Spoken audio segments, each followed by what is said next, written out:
Figures obtained by the BBC show that so-called cash for crash frauds, where a bogus road accident is used as a basis for a costly insurance claim, are being used in more and more parts of the UK. The Insurance Fraud Bureau says the crime has now spread to the southeast and says it could be costing innocent drivers thousands of pounds. Here's our crime reporter, Ben Ando. He would stop here now with nothing on the roundabout at all and wait till somebody approached him, and as soon as he set off, at this point he would stop and the vehicle travelling behind would not expect that, and a low impact collision would occur. It's known as crash for cash. Fraudsters slamming on the brakes to cause a collision, then claiming on the other driver's insurance.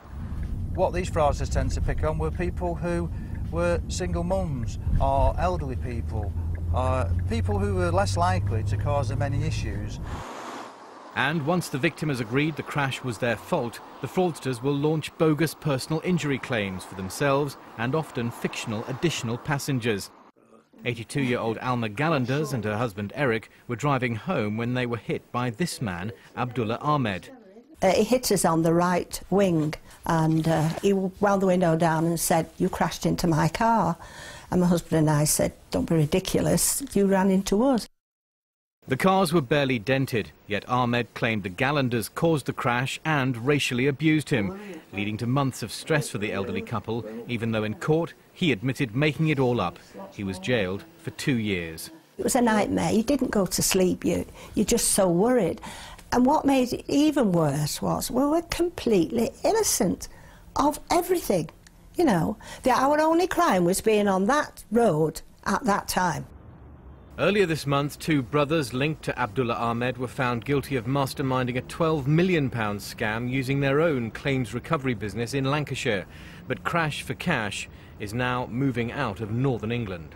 Latest figures obtained by the BBC show that cash for crash is becoming a nationwide problem. Top of the list now is Birmingham in the Midlands, with the cities of Liverpool, Blackburn and Manchester in the northwest close behind. But the problem's also moving southwards, with parts of London hitting the top 10 for the first time. Yeah, we estimate there are around about 30,000 staged, induced or contrived accidents a year, costing the insurance industry, and ultimately part of that cost is met by genuine policyholders, £350 million. We estimate around about £44 per individual policy goes to the cost of fraud. A parliamentary review of so-called compensation culture due to report next month is expected to recommend measures aimed at tightening the rules on such claims and such fraud. Ben Ando, BBC News, Manchester.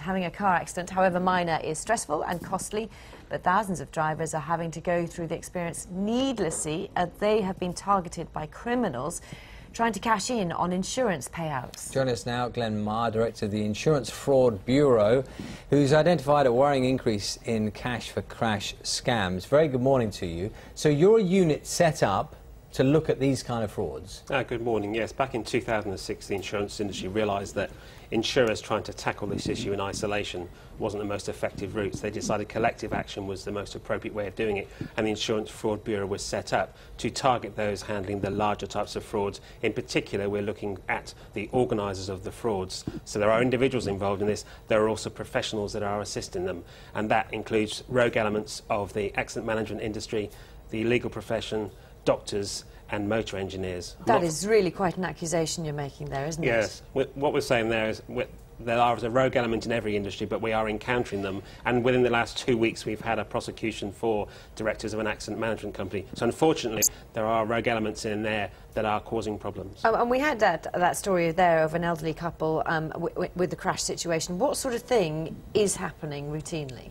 It started off as individuals staging accidents, so working together, sometimes taking vehicles off-road. They've now taken it to a more sinister route, more distasteful, where they are targeting innocent motorists, usually lone drivers, and they're causing accidents to happen. They're slamming on their brakes, perhaps putting on their handbrakes, or even disconnecting their lights and causing the innocent driver to have a rear-end shunt. And what they're after is money associated with personal injury, and at times there can be 5 vehicles in a vehicle. It can be highly lucrative for them. The reason this is costing us all money is because the insurance companies are paying out. So they're paying out on possibly, what do they think? That they're suspicious but they can't prove anything, so they have to pay out anyway. Is that what's happening? If the insurance companies have evidence, and we work closely with all the major insurance companies, we take them to task, and we have 24 large-scale fraud investigations ongoing at the moment, working with 15 different police forces, targeting 6,000 fraudulent claims, and there are a number of parties that have been arrested on bail or are awaiting sentencing. So if the evidence is there, which is key, then we'll work with the insurers to tackle them. Some of these take a long time to handle, so we might be aware of the fraudster today. It might not happen until next year, but rest assured we are dealing with it. Can I just say, we've had quite a few emails from people this morning saying that they have, when they first had, and they're suspicious, they've had something happen to them, they've been suspicious, they contact their insurer. Quite a few people are saying, insurers frankly not interested. They just want to get the claim underway, and even the people who've taken photographs of an incident, the insurer just says, well, we're paying up and we're not interested.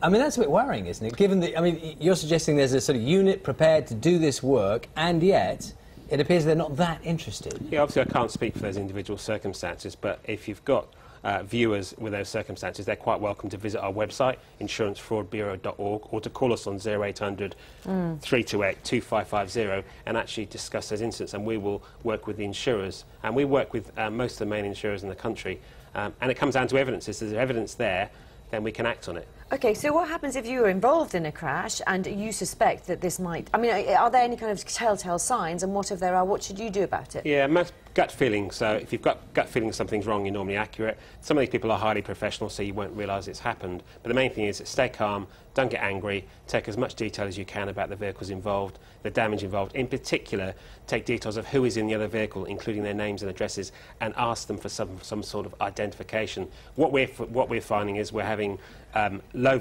impact, slow impact vehicle accidents happening, and we're having ghost parties appearing in cars. In other words, there are two people in the car, and we get a claim for 5. And you've even had an incident where somebody had to have the roof removed because they said they'd been hurt. Yeah, typically these are nothing like that. There's simple incidents where somebody gets out and then suddenly we have whiplash claims. In the last 2 weeks, we've had more than one incident whereby somebody's had a very low-speed impact, collided with the rear of a car. The driver, the injured party, has got out of their vehicle, been talking on their mobile, discussing quite freely, has then got back in their car, made phone calls, the emergency services have turned up, and the roof of their car has been cut off. Yet moments before that, they're walking, talking and engaging with the other party. OK. All right. Thank you very much. Thank you.